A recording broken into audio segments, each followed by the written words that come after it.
سورۃ ابراہیم۔ بسم اللہ الرحمن الرحیم۔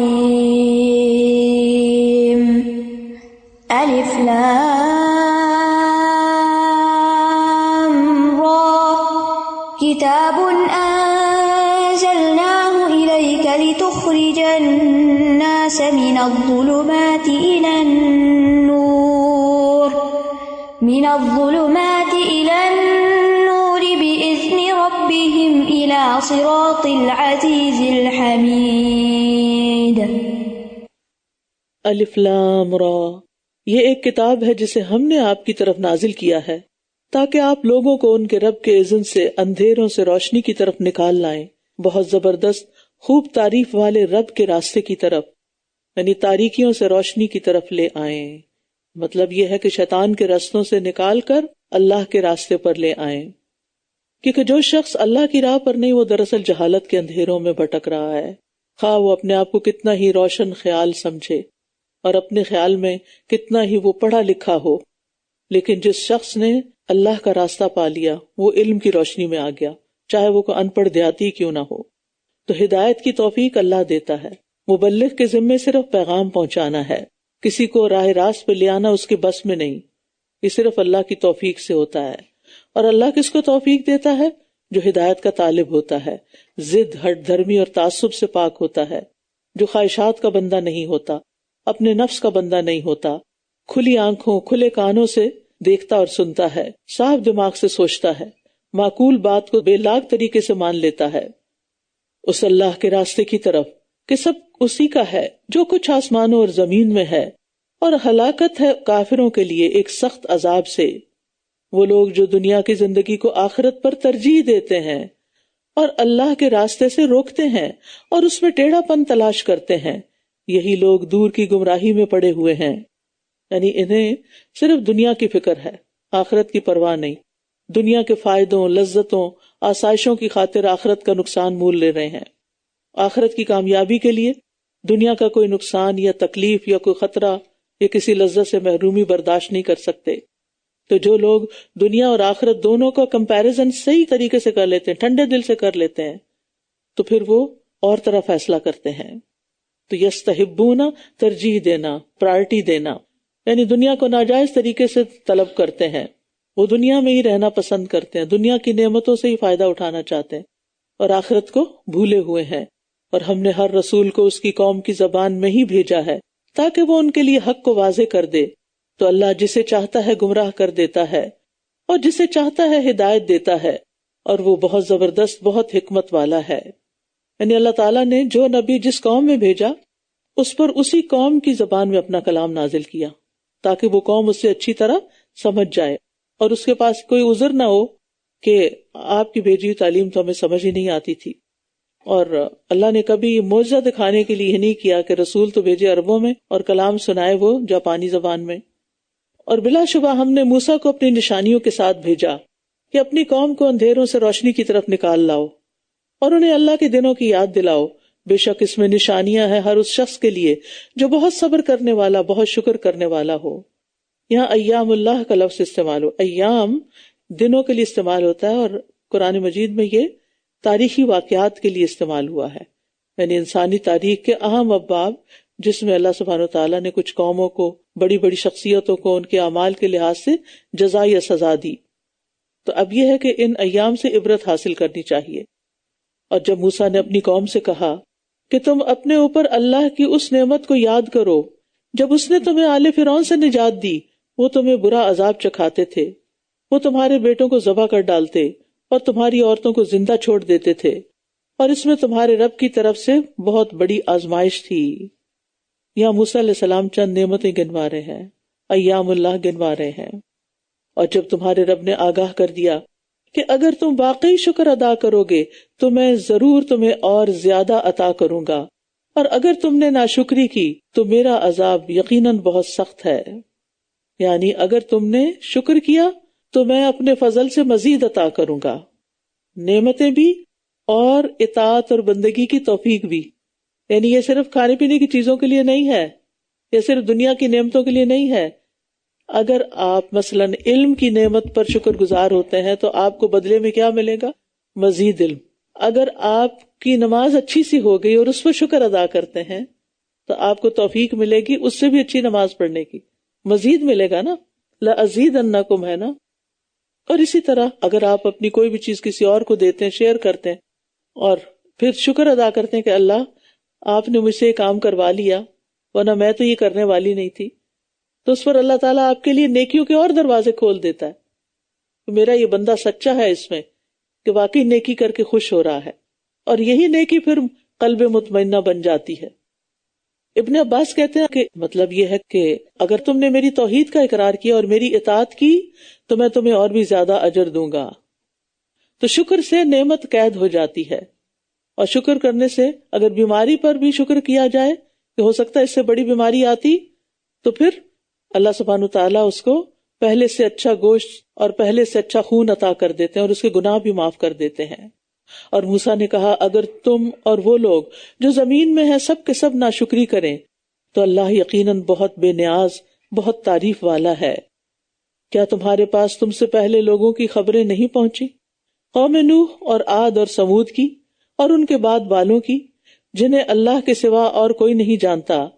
ان کے رسول ان کے پاس روشن دلائل لے کر آئے تھے، لیکن انہوں نے اپنے ہاتھ اپنے منہ میں دے لیے اور کہنے لگے بے شک جس کے ساتھ تم بھیجے گئے ہو ہم اس کا انکار کرتے ہیں، اور جس چیز کی طرف تم ہمیں بلا رہے ہو اس کے بارے میں ہم بے چین کرنے والے شک میں ہیں. ان کے رسولوں نے کہا کیا اللہ کے بارے میں کوئی شک ہے جو آسمانوں اور زمین کا پیدا کرنے والا ہے؟ وہ تمہیں بلا رہا ہے تاکہ تمہارے گناہوں کو معاف کر دے اور تمہیں ایک مقرر مدت تک مہلت دے. انہوں نے کہا کہ تم تو ہمارے ہی جیسے ایک انسان ہو، تم چاہتے ہو کہ ہمیں ان کی عبادت سے روک دو جن کی عبادت ہمارے باپ دادا کیا کرتے تھے؟ اگر ایسا ہی ہے تو ہمارے پاس کوئی واضح دلیل لاؤ. تو یہاں رسولوں نے کوئی منطقی اور فلسفی بحث نہیں چھیڑی بلکہ فطرت کو جھنجھوڑا، کیونکہ ہر شخص یہ سمجھتا ہے کہ چھوٹی سے چھوٹی چیز، حتیٰ کہ چھوٹی سی سوئی یا کوئی کھلونا بھی بنانے والے کے بغیر نہیں بنتا. تو اس لیے انہوں نے کیا کہا، اَفِی اللَّہِ شَکٌّ فَاطِرِ السَّمَاوَاتِ وَالْأَرْضِ، اللہ کے بارے میں شک کرتے کہ ہے کہ نہیں، یا اس نے کچھ کیا کہ نہیں، یا اس نے رسول بھیجا کہ نہیں. وہ تو آسمان اور زمین کا بنانے والا ہے، یہ اس کے بغیر تو نہیں بن گئے. جس نے یہ سب کچھ بنایا اسی نے رسول بھیجا تاکہ لوگ اس کے بتائے ہوئے طریقوں کے مطابق اس دنیا کو استعمال کریں. ان کے رسولوں نے کہا باقی ہم تم جیسے انسان ہی ہیں، لیکن اللہ اپنے بندوں میں سے جس پر چاہتا ہے احسان فرماتا ہے، اور ہمارے لیے ممکن نہیں کہ ہم اللہ کے اذن کے بغیر تمہارے پاس کوئی دلیل لا سکیں، اور مومنوں کو صرف اللہ ہی پر توکل کرنا چاہیے. اور آخر ہمیں کیا ہے کہ ہم اللہ پر توکل نہ کریں جبکہ اسی نے ہمارے راستوں کی طرف ہماری رہنمائی فرما دی. اور جو اذیت تم ہمیں پہنچا رہے ہو اس پر ہم ضرور صبر ہی کریں گے، اور توکل کرنے والوں کو صرف اللہ ہی پر توکل کرنا چاہیے. اور جن لوگوں نے کفر کیا تھا اپنے رسولوں سے کہنے لگے ہم ضرور تمہیں اپنی زمین سے نکال باہر کریں گے یا تمہیں ہر صورت ہماری ملت میں لوٹ کر آنا ہوگا. تو ان کے رب نے ان کی طرف وحی کی کہ ہم ضرور ان ظالموں کو ہلاک کر دیں گے، اور ان کے بعد ہم تمہیں اس زمین میں ضرور آباد کریں گے. یہ وعدہ ہر اس شخص کے لیے ہے جو میرے حضور کھڑا ہونے سے ڈرتا ہو اور میری وعید سے خوف کھاتا ہو. اللہ کے غضب اور اس کی وعید سے ڈرنا ایمان کی علامت ہوتی ہے. وَاسْتَفْتَحُوا وَخَابَ كُلُّ جَبَّارٍ عَنِيدٍ، اور انہوں نے فیصلہ چاہا اور ہر سرکش اناد رکھنے والا نامراد ہو گیا. اس کے پیچھے جہنم ہے اور اسے پیپ والا پانی پلایا جائے گا. جہنم خاص طور پر متکبرین کے لیے تیار کی گئی ہے، اس لیے انسان کو تکبر سے اپنے آپ کو خالی کرنا ہے.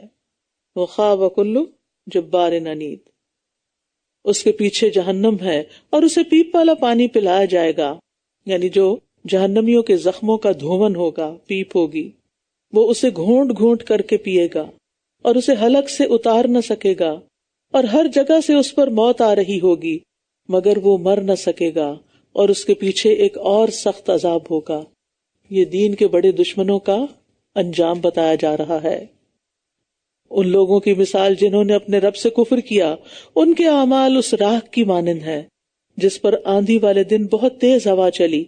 جو کمائی انہوں نے کی اس میں سے وہ کسی چیز پر بھی قادر نہ ہوں گے، یہی دور کی گمراہی ہے. یعنی کفار کی نیکیاں آخرت میں کام نہیں آئیں گی. مثلاً اگر وہ کمزوروں کی مدد کرتے ہیں، صدقہ کرتے ہیں، بڑی بڑی ایجادات کر کے دنیا کو فائدہ پہنچاتے ہیں، لیکن آخرت میں اس کا کوئی اجر نہیں ہوگا کیونکہ ایمان نہیں تھا.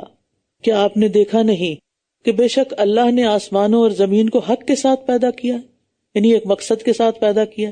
اگر وہ چاہے تو تم سب کو لے جائے اور ایک نئی مخلوق لے آئے، اور یہ اللہ پر کچھ بھی مشکل نہیں. اور روز قیامت جب وہ سب اللہ کے سامنے کھڑے ہوں گے تو کمزور لوگ تکبر کرنے والوں سے کہیں گے کہ ہم تو تمہارے تابع دار تھے، تو کیا تم ہمیں اللہ کے عذاب سے کچھ بھی بچا سکتے ہو؟ وہ کہیں گے اگر اللہ نے ہمیں ہدایت دی ہوتی تو ہم ضرور تمہاری رہنمائی کرتے. ہم پر برابر ہے خواہ ہم جزا فضا کریں یا ہم صبر کریں، ہمارے لیے اب کوئی پناہ گاہ نہیں. اور جب تمام معاملات کا فیصلہ کر دیا جائے گا تو شیطان کہے گا کہ بے شک اللہ نے تم سے سچا وعدہ کیا تھا، اور جو وعدہ میں نے تم سے کیا تو میں نے تم سے وعدہ خلافی کی، اور میرا تم پر کوئی زور نہ تھا، تم پر میرا کوئی زور نہ تھا، مگر یہ کہ میں نے تمہیں دعوت دی تو تم نے میری دعوت قبول کر لی. بس تم مجھے ملامت نہ کرو بلکہ اپنے آپ ہی کو ملامت کرو. نہ میں تمہارا فریاد رسوں اور نہ ہی تم میری فریاد رسی کرنے والے ہو.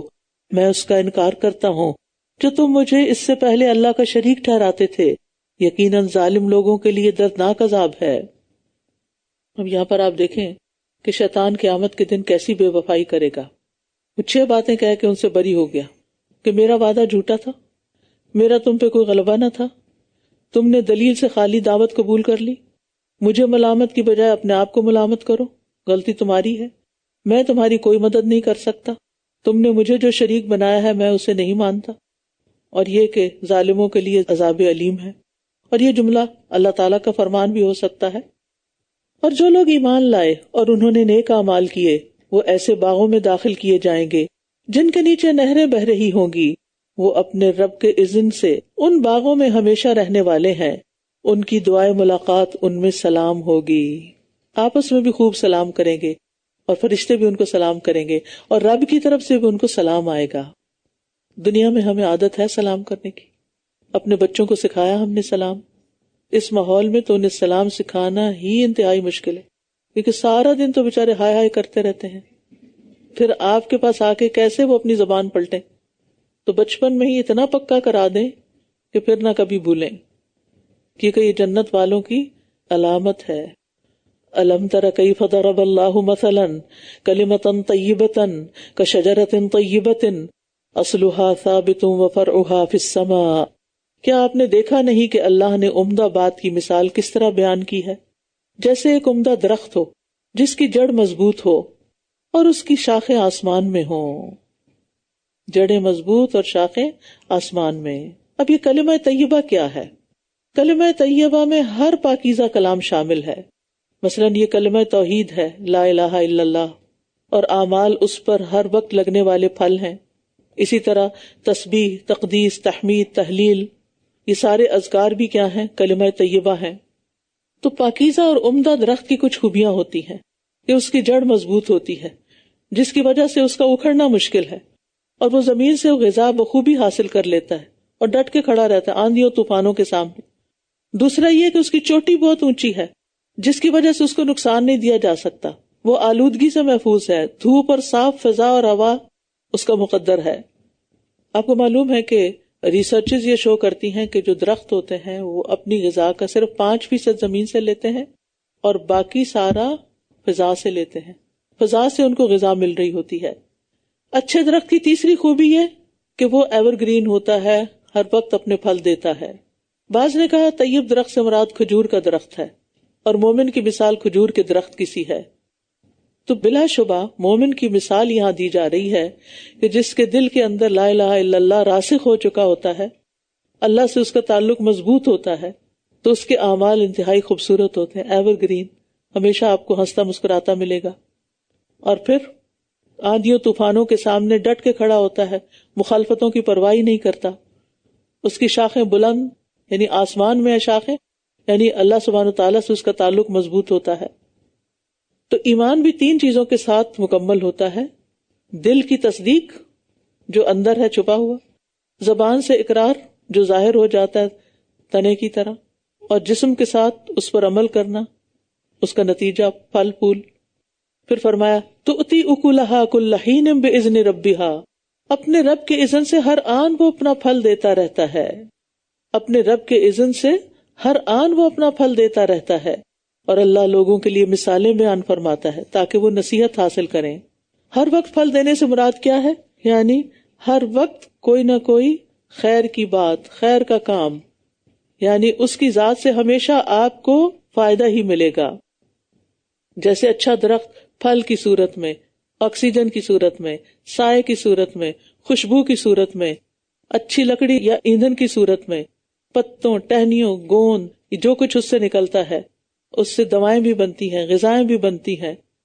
اور اگر کچھ بھی نہ نکلے اس سے، تو اس کا وجود فضا کو ہی صاف کرتا رہتا ہے، ہمیں آکسیجن ہی فراہم کرتا رہتا ہے۔ تو اللہ سبحانہ تعالیٰ نے اس مثال میں ایک اچھے انسان کی خوبیاں بتائی ہیں۔ بیسیکلی ہمیں دیکھنا ہے کہ کیا ہمارے اندر یہ سب کچھ ہے، ہمارے ایمان کی جڑیں مضبوط ہیں، کیا ہم زبان سے بھی اللہ تعالیٰ کی تسبیح کرتے ہیں، اور کیا ہمارے اعمال بھی اچھے ہیں اور ہمیشہ اچھے رہتے ہیں۔ توتی اکلھا کل حین، جب آپ اس سے معاملہ کریں، خیری کا معاملہ ہو، اچھے اخلاقی کا معاملہ ہو، بھلائی کا ہو۔ کتنے اچھے ہوتے ہیں ایسے لوگ جن سے آپ کو صرف خیر کی توقع ہوتی ہے کہ میں اس کو کچھ بھی کہہ دوں گی، اس سے مجھے شر کی توقع نہیں، یہ میرا برا نہیں چاہے گا۔ ایسے لوگ کتنے ہیں، اور اگر ہیں تو کیا ہم ان میں سے ہیں؟ ہمیں سوچنے کی ضرورت ہے۔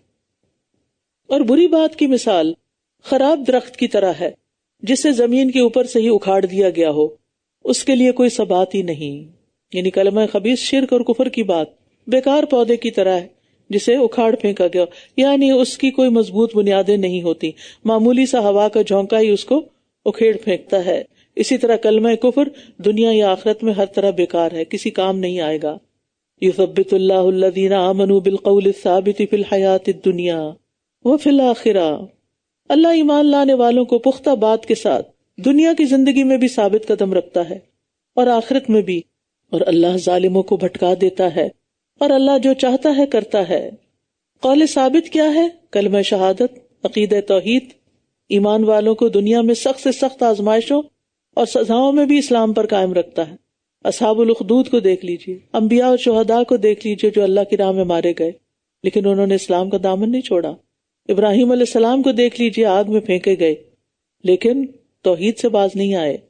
صحابہ کرام کو دیکھ لیجیے، خود ہمارے نبی صلی اللہ علیہ وسلم کو دیکھ لیجیے، حضرت بلال، عمار، یاسر، خباب، سمیہ اور خبیب کو دیکھ لیجیے، کتنی تکلیفیں ان پر آئیں لیکن وہ اپنی جگہ سے ہلے نہیں۔ یثبت اللہ الذین آمنوا بالقول الثابت فی الحیاۃ الدنیا۔ تو اللہ سبحانہ تعالیٰ اس کلمے کی بدولت استقامت عطا کرتا ہے، تو اللہ تعالیٰ ہی کلمہ شہادت پر ثابت رکھتا ہے۔ دنیا میں بھی استقامت اسی کی وجہ سے دین پر ہوتی ہے۔ اللہ پر ایمان نہ ہو، اللہ سے مضبوط تعلق نہ ہو تو دین پہ قائم نہیں رہا جا سکتا۔ اور آخرت میں جو قبر کے سوال ہوں گے ان کے جواب دینے آسان ہوں گے۔ نبی صلی اللہ علیہ وسلم نے فرمایا مومن جب اپنی قبر میں بٹھایا جاتا ہے تو اس کے پاس فرشتے آتے ہیں، پھر وہ شہادت دیتا ہے کہ اللہ کے سوا کوئی معبود نہیں، بے شک محمد صلی اللہ علیہ وسلم اللہ کے رسول ہیں۔ تو یہ اللہ کے اسی فرمان کی تعبیر ہے، یثبت اللہ الذین آمنوا بالقول الثابت فی الحیاۃ الدنیا وفی الآخرہ۔ پھر فرمایا کہ آپ نے ان لوگوں کی طرف نہیں دیکھا جنہوں نے اللہ کی نعمت کو ناشکری سے بدل ڈالا اور اپنی قوم کو ہلاکت کے گھر میں لا اتارا۔ کیا ہے وہ ہلاکت کا گھر؟ جہنم، جس میں وہ جلیں گے اور وہ بہت برا ٹھکانہ ہے۔ اور انہوں نے اللہ کے کچھ شریک بنا رکھے ہیں تاکہ وہ لوگوں کو اس کے راستے سے بھٹکا دیں۔ کہہ دیجئے تم فائدے اٹھا لو، پھر تمہاری واپسی یقیناً آگ کی طرف ہی ہے۔ قل لعبادی الذین آمنوا یقیموا الصلاۃ وینفقوا مما رزقناہم سرا وعلانیہ من قبل ان یأتی یوم لا بیع فیہ ولا خلال۔ میرے ان بندوں سے جو ایمان لائے ہیں کہہ دیجئے کہ وہ نماز قائم کریں اور جو رزق ہم نے انہیں دیا ہے اس میں سے کھلے اور چھپے خرچ کریں، اس سے پہلے کہ وہ دن آ جائے جس میں نہ کوئی خرید و فروخت ہوگی اور نہ کوئی دوستی کام آئے گی۔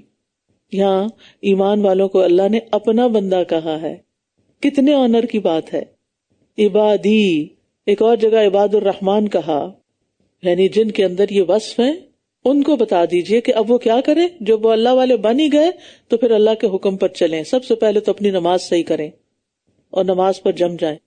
آپ میں سے جن لوگوں نے باقاعدہ نماز پڑھنا نہیں سیکھی، الہدا میں وقتاً فوقتاً ورک شاپس اور ایسے کورسز ہوتے ہیں، اور اگر آپ چاہیں گے تو رمضان کے فوراً بعد ایک ایسا کورس آپ کے لیے کیا جا سکتا ہے کہ جس میں آپ باقاعدہ نماز پڑھنا سیکھیں پورے دلائل کے ساتھ.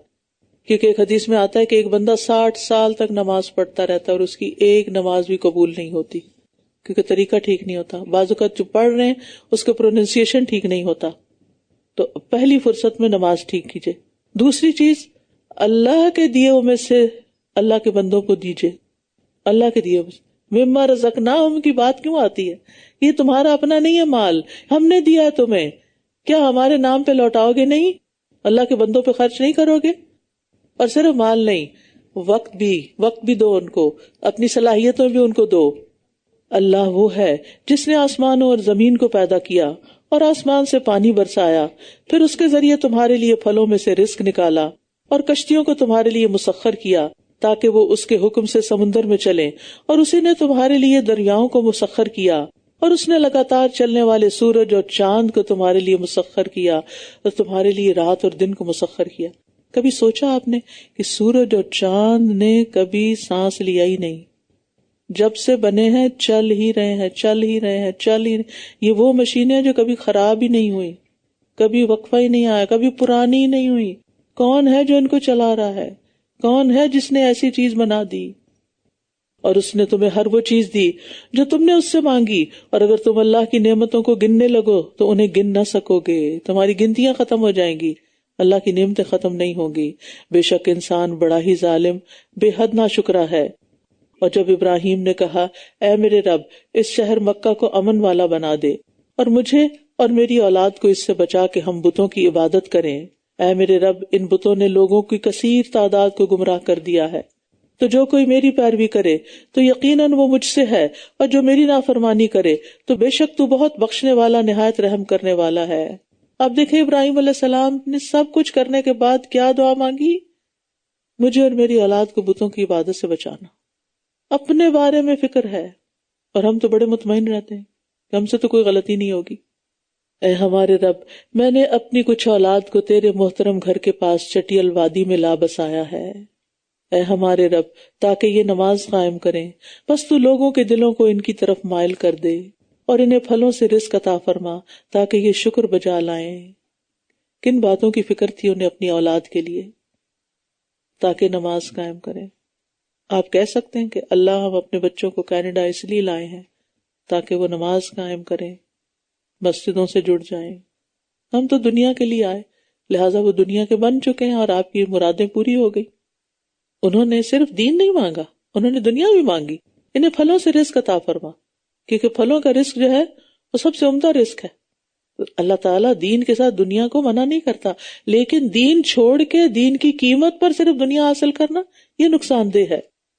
اے ہمارے رب، بے شک تو جانتا ہے جو کچھ ہم چھپاتے ہیں اور جو کچھ ہم ظاہر کرتے ہیں، اور کوئی چیز اللہ سے چھپی ہوئی نہیں ہے، نہ زمین میں نہ آسمان میں. یعنی یا اللہ، ہماری دلی خواہشات کو بھی تو جانتا ہے، اور جو ہم زبان سے مانگ رہے ہیں وہ بھی جانتا ہے. اور یہ مانگنے کا بڑا ہی بہترین طریقہ ہے کہ صرف تعریف کی جائے. اس جملے میں صرف تعریف ہے اللہ کی. آپ کو معلوم ہے کہ حج کے دن کون سی دعا مانگتے ہیں؟ وقوف عرفات میں لا الہ الا اللہ وحدہ لا شریک لہ لہ الملک ولہ الحمد وہو علی کل شیء قدیر. یہ دعا ہے جس میں کچھ مانگا نہیں، صرف اللہ کی تعریف اور توحید کا اقرار، اور اللہ کو یہ پسند ہے. اگر اللہ راضی ہو گیا تو سبھی کچھ مل جائے گا نا، دنیا میں بھی آخرت میں بھی. پھر کہتے ہیں الحمدللہ الذی وہب لی علی الکبر اسماعیل و اسحاق ان ربی لسمیع الدعاء. سب تعریفیں اللہ ہی کے لیے ہیں جس نے مجھے بڑھاپے کے باوجود اسماعیل اور اسحاق عطا کیے. بے شک میرا رب خوب دعا سننے والا ہے. رب اجعلنی مقیم الصلاۃ ومن ذریتی ربنا وتقبل دعاء ربنا اغفر لی ولوالدی وللمؤمنین یوم یقوم الحساب. اے میرے رب، مجھے نماز قائم کرنے والا بنا دے، ایسی نماز پڑھوں جو تجھے پسند آ جائے، اور میری اولاد میں سے بھی اے ہمارے رب اور میری دعا قبول کر لے. اے ہمارے رب، مجھے، میرے والدین اور مومنوں کو بخش دینا جس روز حساب قائم ہوگا.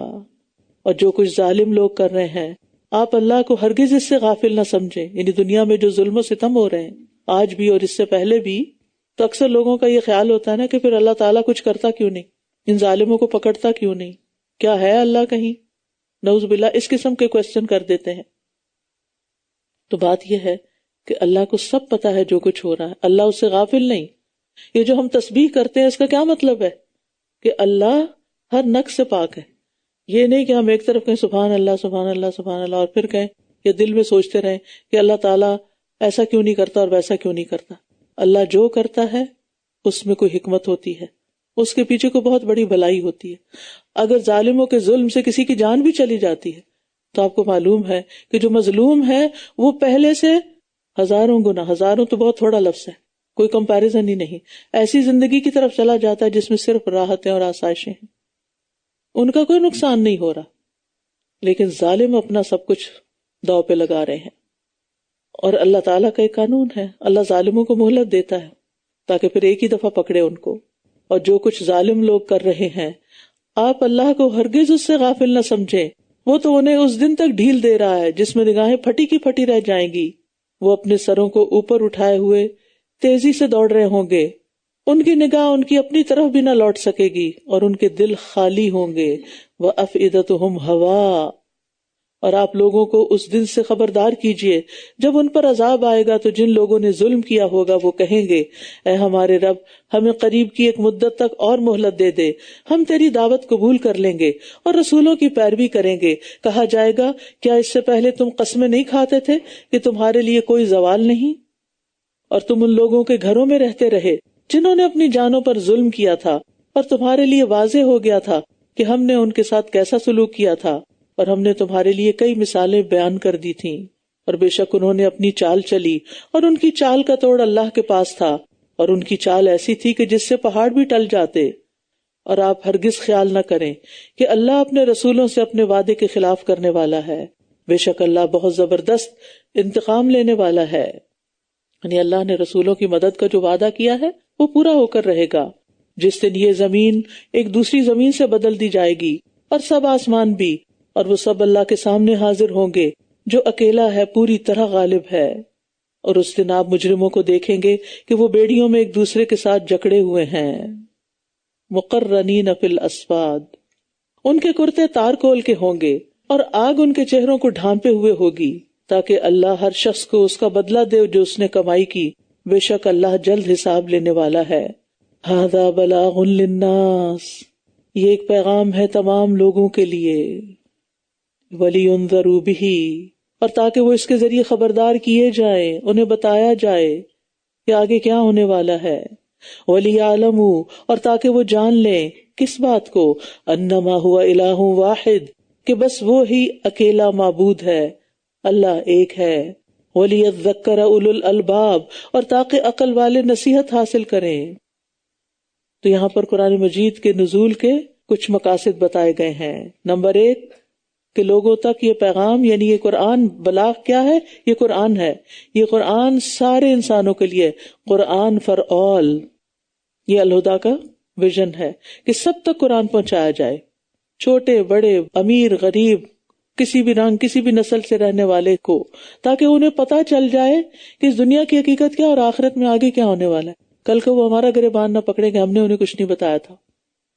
آپ سب کا فرض بنتا ہے کہ اس قرآن کی مجلس میں اور لوگوں کو بھی لے کر آئیں جو غافل ہیں، جن کے پاس کوئی موقع نہیں، جو اس قرآن سے دور ہیں، تاکہ کل یہ نہ کہیں کہ تم ہماری دوست تھی، خود تو تم نے قرآن پڑھ لیا، جنت کما لی اور ہمیں تم نے چھوڑ دیا. آپ اس ڈر سے نہیں بتاتے نا کہ مائنڈ کریں گے، کوئی بات نہیں کر لیں، پھر کیا ہوگا؟ اگر وہ آپ کے لیے مخلص ہے نا تو پھر مان بھی جائیں گے، پھر آپ کو شکریہ بھی ادا کریں گے کہ آپ نے ان کو بلا لیا. لیکن کتنے افسوس کی بات ہے، کوئی ہمیں اپنی دعوت پہ نہ بلائے تو ہم کتنا ناراض ہو جاتے ہیں، ضرور جتاتے ہیں. اور جس دعوت پہ لوگ بلا رہے ہیں، جس دعوت پہ اللہ کے رسول نے بلایا لوگوں کو، اس دعوت کی پرواہ ہی نہیں، اچھا کر کے ٹال دیتے ہیں. تو بلاغ للناس کس اعتبار سے؟ نمبر 1 اللہ تعالیٰ کا پیغام پہنچ جائے. نمبر 2 اس کے ذریعے سے وہ آگاہ ہو جائیں اور ڈر جائیں. نمبر 3 لوگوں کو علم ہو جائے کہ عبادت صرف ایک اللہ ہی کی کرنی ہے. نمبر 4 عقلوں والے اس سے نصیحت حاصل کریں. تو اس سے پتہ چلتا ہے کہ جس کے پاس عقل نہیں وہ کبھی بھی نصیحت نہیں حاصل کرتا، اور جو نصیحت نہیں پکڑتے وہ عقل والے ہی نہیں. اللہ تعالی ہمیں عقل والوں میں شامل کر دے. وآخر دعوانا ان الحمد للہ رب العالمین. سبحانک اللہم وبحمدک اشہد ان لا الہ الا انت استغفرک واتوب الیک. السلام علیکم ورحمۃ اللہ وبرکاتہ.